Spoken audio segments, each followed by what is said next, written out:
Hello, everyone. Welcome back to the Crimson Conversion here on the Penn Sports Network. I'm Jake Slavonic, joined by Steve Langdon Jr. to my right, Jeff Hart to my left, recapping yet again another 2 weeks, that is, of IUP athletics, or another week. We apologize for not having a video last week. We had some technical difficulties, and I got the big sad. So we just said, screw it, and we're just going to do it this week.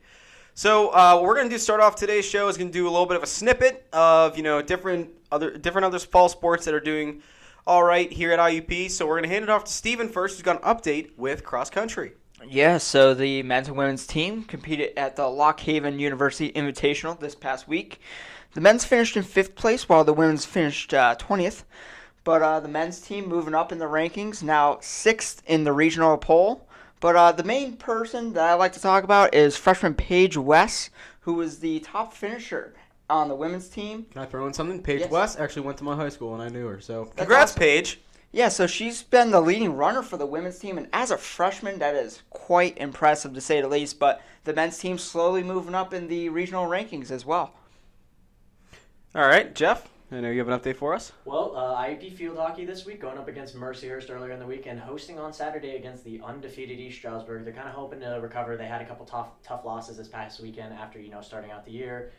I think they were 3-0. We talked about last show. They had a great start to the season. They're still doing pretty good though. They're 4-2. That's the best start they've had since 2012. They have a lot of things to hope for. Obviously, East Stroudsburg is going to be a hard opponent. They're not in the top 25 anymore nationally. They're 10th in the regional Indiana poll, something like that. But definitely going to compete. They're a solid team, but they have some hard competition coming up, especially East Stroudsburg. I mean, in all sports, they just have a good athletics program. I mean, we saw that last year in the basketball tournament late in the March Madness. So it's going to be a tough matchup, but I think they can hold up to it. I just think if we can stay consistent, even if we lose against Stroudsburg, we just need to take away games that we should win. Like, I think we should take the Mercyhurst game. The one thing I like to say about the women's field hockey team is that they are already at 4 wins on the season, more wins than last year, and we're only 6 games in. Yep. And that's fantastic. And, you can't really – I wouldn't really count these losses as detrimental. They went up against number 2 Westchester, and beating the number 2 team is very difficult, especially if you're coming off a season like IUP and Newberry, who's just a generally new opponent. So it's one of those things where, it happened. Mind you, they played back-to-back. They played they played Saturday and Sunday, which is very tough because they had to travel to Westchester, of course, all the way on the other side of the state near Philly, and then they had to come back home to play Newberry. So, and thanks Stephen for pointing out that, because obviously I think sometimes people forget to take into account when you play back to back. That's hard. That's a lot of strain on you. Not only that, sometimes there's just off weeks for a team. That happens. Absolutely. Like, you can have an off week. We see it in any sport, and that might have just been their off week. And plus, like you said, number 2 ranked Westchester, they're not to be taken lightly, and they have another great athletics program in the PSAC. So, obviously, went up against some tough competition. Obviously, schedule not helping them out going back-to-back against the top 5 opponent, but I think they're definitely going to rebound well. They'll take on Mercyhurst, and I think they'll have some success against the Lakers. It's definitely great practice, and the thing is, they only held them 5-0. So if you can hold a number 2 team to a 5-0 score, that's gonna benefit you in more ways than not. Granted, yeah, it's not a win, but there's lots of pros to be taken away. It's still a respectable defensive effort put on by IUP against a top-ranked school. And Mercyhurst, I mean, on the season, they're only 1-5, so yeah. They're not exactly world beaters, but we shouldn't be taking them lightly either. No, it's one of those things where you can't sleep on an opponent, but well, this is a great time to kind of boost momentum and pick things up right where you left them off before the 2-game losing streak. Absolutely, shake it off, look forward. Can't change the past, but you got to worry about the future. Yep, practice up for your competition on Saturday against East Stroudsburg. Again, another top 5 team, but they're going to look strong, and if they can pick up a win against Mercyhurst, that's going to be a big momentum builder. Shifting focus over to the court of things, IUP volleyball team currently at Wheeling Jesuit right now, actually, as we are recording this, dropping 2 straight sets to the Wheeling Jesuit, that is. They are 1-7 on the season. Not really the performance they were looking for. They went on a bit of a 5-game losing skid to start things off, but they picked up a nice win against Lake Erie in the Vulcan Invitational. But since then, they haven't been really on the winning edge of things. I wouldn't say we really expected this coming into the season, but given the play last year that they put on, it certainly wasn't, it didn't leave us on high hopes and didn't leave a good taste in our mouth. But again, it's a very young team that they got on the volleyball team, so we're not counting out the future. It's just this year may not be what everyone expected. Rebuilding years are to be expected, especially when you have a young squad, and especially when there's not a lot of veteran leadership to lead a ton of young people, because you may have a couple of seniors on any given team in some sports, but some years you're thinner than others with veteran players, and if you don't have people to help bring up these new people, they're not going to be conditioned as quickly as other groups in years past. Exactly. And do you want to say something? Oh, no, I totally agree. Last year wasn't the year that they were hoping for. Again, going into this year, once again, a really rough start, but, this is a team that won the PSAC championship just Jake and I's freshman year, so 2 years ago. So there's a lot of experience, but there's also a lot of youth, and it's just that learning curve that you have to get over. Yeah, but they have great leaders: Jesse Ignis, Kylie Osborne, Jasmine Radis. They're all good leaders. Yeah, it's not maybe on a winning team right now, but if they can shape the future for this volleyball team, we could see another PSAC playoff run, if not consecutive runs, in the coming future. Absolutely. It gives you a common goal to work towards. Exactly. Especially when you can get something to rally around, it will make a difference. Being 1-7 this year, and whatever record they finish with, regardless, they're going to use that as the stepping stone for next year.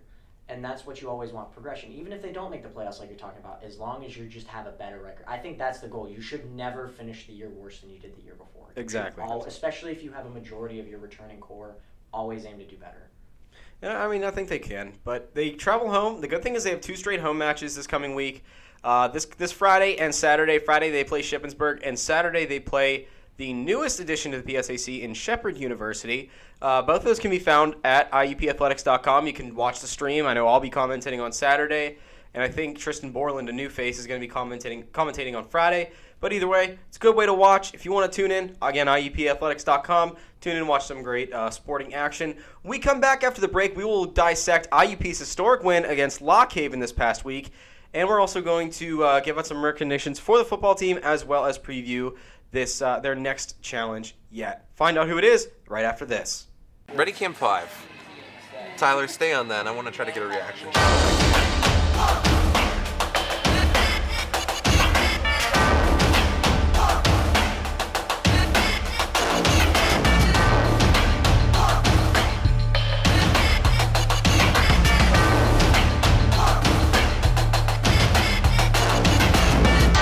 In communications media, hands-on opportunities are essential. If people want to leave their education and have the right training to go into the production field in any regard, sports or anything, having that hands-on opportunity is absolutely critical. And we think this class really gives them top to bottom every kind of experience they could possibly want. This is our COM 360 Digital Sports Production course. It's a live sports production course. Tonight we're doing IUP men's and women's basketball. The students are all involved in the various aspects of the production. From the first game to now, I actually understand basketball lingo. The most basketball I knew before was like Space Jam. It's like I understand how to do the rundowns, which is just pretty much setting up how the game should go as the producer side and ensuring that I have that active communication with the crew. I'm the play-by-play analyst, and I'm also a pre-show producer, and I actually work sort of with graphics a little bit. I'm a sophomore. I wanted to get started on my live production resume and portfolio. Wanted to get a head start on it, and doing this live production was the best way to start it. To be quite honest, the reason I took this class is I've always had a love for sports and broadcasting in general. I feel like it gives me the necessary tools I need to succeed in life and on all my future endeavors, get you a real taste of what kind of putting a real basketball production is like. You have to be accurate and fast at the same time. There's a lot more on the line than just regular production. You have to, you're on a time limit and you have to get things right, and it's just, it pushes you to do better. The experience that any student that takes this course gets is literally invaluable, because what better way are you going to get on the job real world training than doing the job in the real world?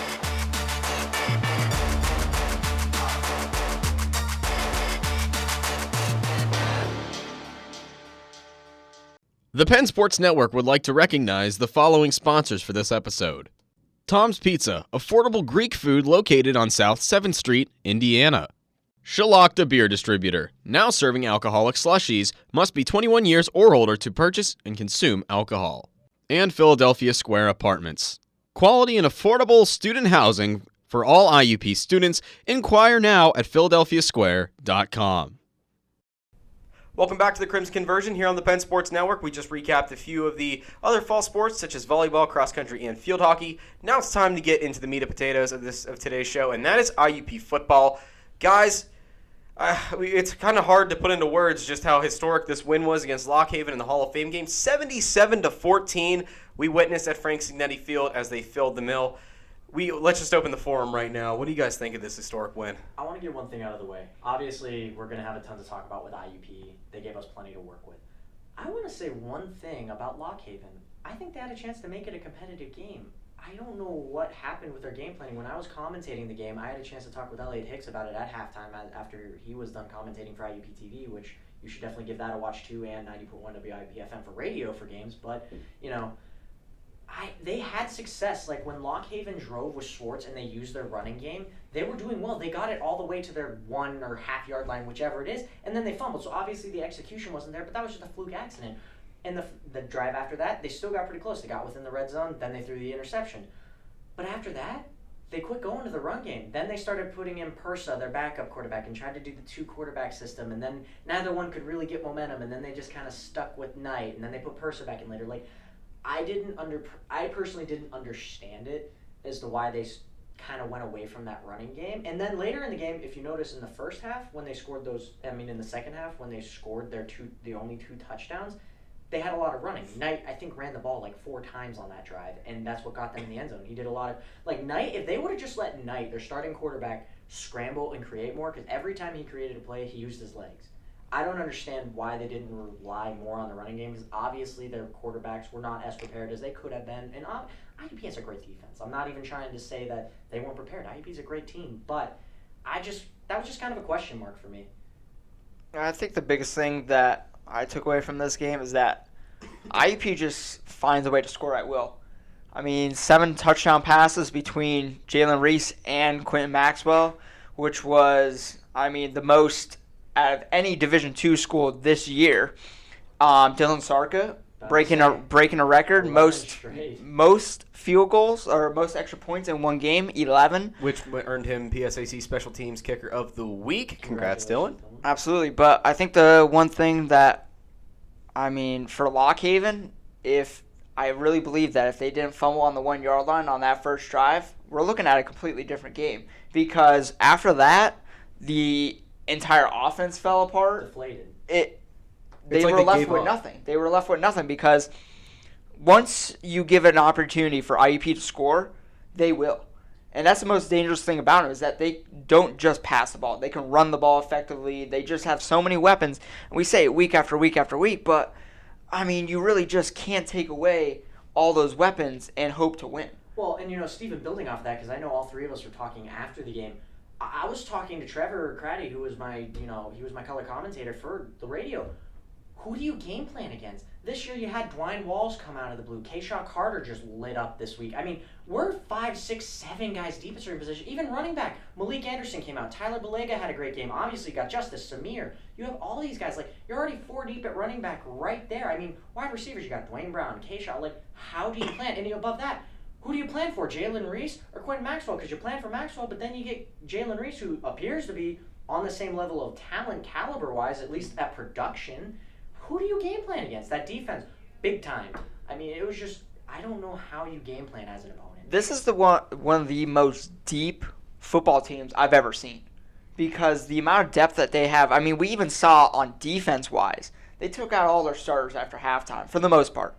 But then you bring in all your backups, and they seem to just dominate even more. And I know at that point they had probably, not given up, but probably weren't playing all out because they realized it was a lost game at that point. But, even against the second and third string players, they were struggling. Our second, and I think that's just a testament to how good of a team we have. Just how do you stop them? They put up 42 in the first half and put up almost as much as in the next half. The second highest scoring game ever, next to the Cheney game in 2007 when they put up 80. It's just ridiculous. I think this team wants revenge for last year. And we talked to Maxwell, who wasn't even on the team last year with our TPSN exclusive. He said, we want to improve from last year. He wasn't even on the team. But I think that really resonates with the squad, especially the Slippery Rock and Cal U lost back-to-back, which is what cost them the playoff run. We all know that. And I think they're just out to prove everyone that they're here and they're ready to compete for a title. I mean, here's the thing. They're ranked 21 in the coaches poll and 23 in the media poll. But, I mean, I don't think their rank really solidifies how good of a team they are. It's just that all the teams above them just keep on winning. But, once we get deep into the season, and we see throughout all levels of football that once we get deeper into the season, some teams will lose. And I think once teams start losing, IUP is going to keep on soaring up as long as they keep dominating in these performances, because they have arguably the best offense in Division II. Valdosta State, ranked number 1, I think they have the best offense as a whole, but IUP could really compete with an offense like that. Because, you're right. This offense can compete with anyone. We mentioned that coming up in a few weeks, we got the Slippery Rock matchup, and that's definitely a team that you don't want to let your guard down at all. That is going to be an offensive show. I am super excited to see two of the better quarterbacks in Division II, Quint Maxwell, Roland Rivers, two pocket passers for the most part, but could use their legs. They're going to tear up the defenses. I think Slippery Rock is going to be the game that decides how we do this season. Oh, yeah. Because IUP's handling their business right now, because not only are they beating, I'm not going to say easy opponents, but easier compared to the other competitors we have, like Caillou and Slip, but they're beating them handily. They're doing the Bill Belichick way. You win big time. You shouldn't play down to your opponents, and they're not. That's what gives me excited. No, and that's, this squad. I mean, you hear throughout all sports is that whenever you start laying down to your opponents, it's almost disrespecting your opponents. When you're able to pile up the score, it looks bad upon you, but at the same time, if I were a coach, I would want the best out of any team I'm playing.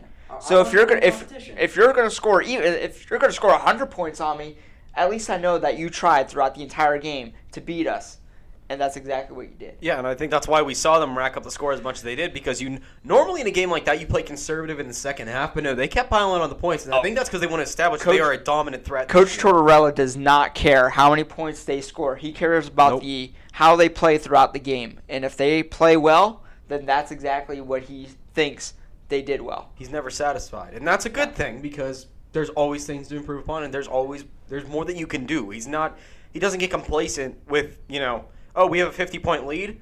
Okay, we don't need to make it a 70-point lead. No, he wants to make it a 70-point lead. He wants to demolish the competition and set the tone for the rest of the season. And going back to what Jeff said, this Slippery Rock game that we have coming up is going to determine how we finish the season. We started the season very well, very strong. We have reestablished ourselves after a very disappointing end to 2018. We are now back on top. We are looking a lot better than we have in the past few years. And we just got to keep that. We got to keep that in the frontal part of our heads. Is that if they keep playing like this, we're going to be successful. But we can't let our guard down for a second. I would just like to take a look back at 2 years ago when we did play Slippery Rock at Slippery Rock. Both teams were nationally ranked. Kind of like the same situation that we might experience this year.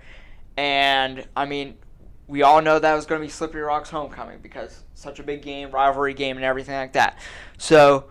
First quarter, Slippery Rock was beating us, and they were beating us in every phase of the game.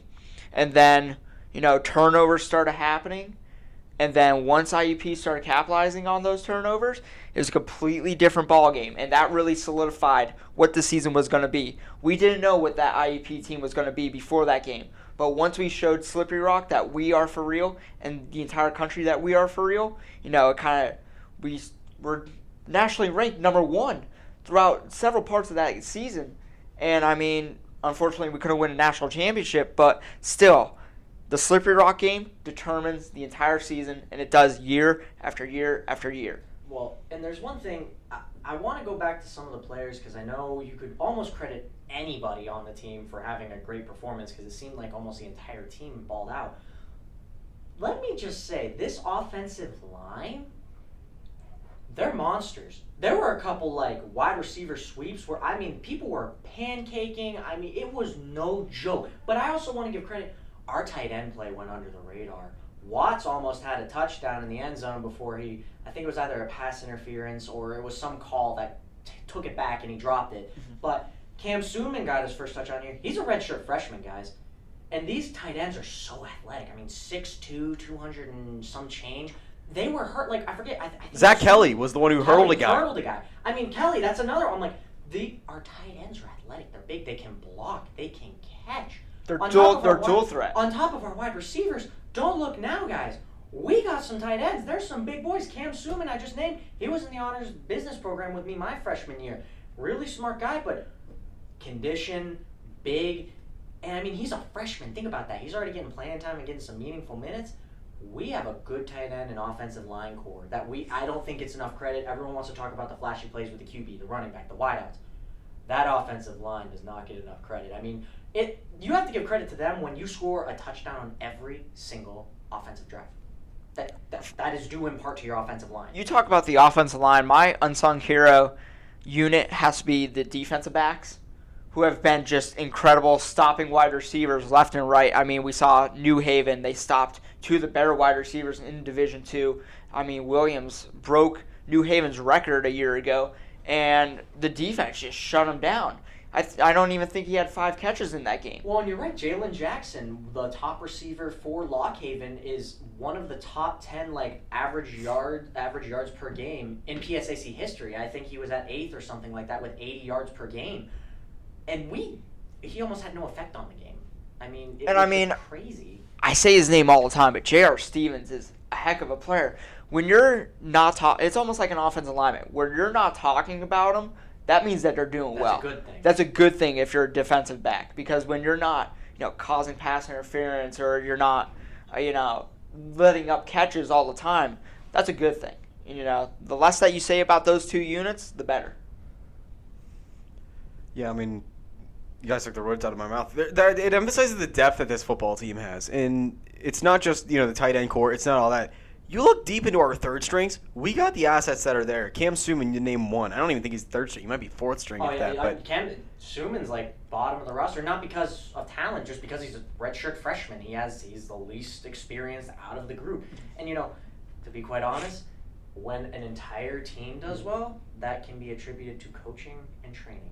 Obviously, our conditioning, our training staff, our coaching has done a superb job. Coach Tortorella has had the best start for a head coach in program history, now 22-4. He was 21-4 before Lock Haven. But, obviously they're doing a great job. I don't think anyone questions the greatness of Coach Tortorella in this group. But, let's give them credit, because when a whole team dominates, it's due to coaching. Oh, yeah.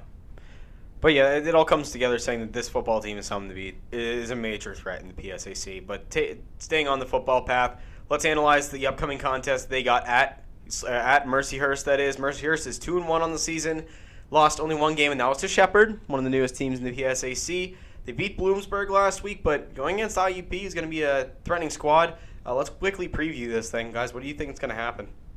To be quite honest, Jake, I don't even mean it as a disrespect towards Mercyhurst. I genuinely think IUP is on a different level from anyone who's not in a top 25 position. And that's no disrespect to Mercyhurst. They're a respectable school. They have a good athletics program. And I know it very well because they were in my hometown. My dad was the athletics band director. Brandon Brown Dukes was a prospect as of 2 years ago who was on the Steelers squad. So they definitely have had people come through the program. But I genuinely don't know how you game plan against IUP unless you have the same or similar type of depth.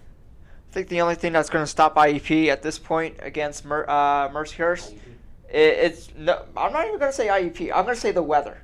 Yeah. The weather up in Uri is the only way that IUP. You don't even know. 5 feet of snow on Christmas Day 2 years ago. Yeah, that's exactly it. I mean, the only thing that's going to stop IUP, I think, is going to be the weather. We saw it last year. They struggled against a couple teams in Erie, but I'm expecting IUP to come out with a win.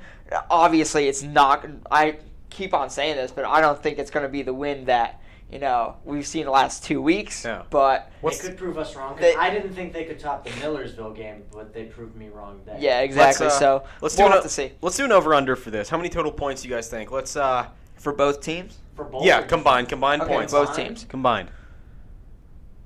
56. I'm gonna say 49. I'll go with 42. I'll go under that. So 56, 49, and 42 are the final guesses. We all think IUP is going to beat Mercyhurst. Get out there this Saturday and show them, boys. Show them what you got. Make it 4 in a row. But they'll come return home on October 5th as well to versus Cal U. We'll preview that next week. But as for this week, we wish for them to, wish them all the luck. Hopefully they can pick up a win. But other than that, That'll do it for this episode of the Crimson Conversion. Thank you all for joining us tonight. We will see you next week. Don't forget, episodes released every Thursday morning at 10 a.m. on the Penn.org and the Penn Sports Network YouTube channel. Check out different issues of the Penn at the Penn.org. And thank you to our sponsors, Tom's Pizza, Shalakta Beer, and Philly Square. You guys are great, doing great things for the Indiana community. But I'm Jake Slabonic alongside Steve Langdon Jr. and Jeff Hart to my left. We will see you next time here on the Crimson Conversion on the Penn Sports Network.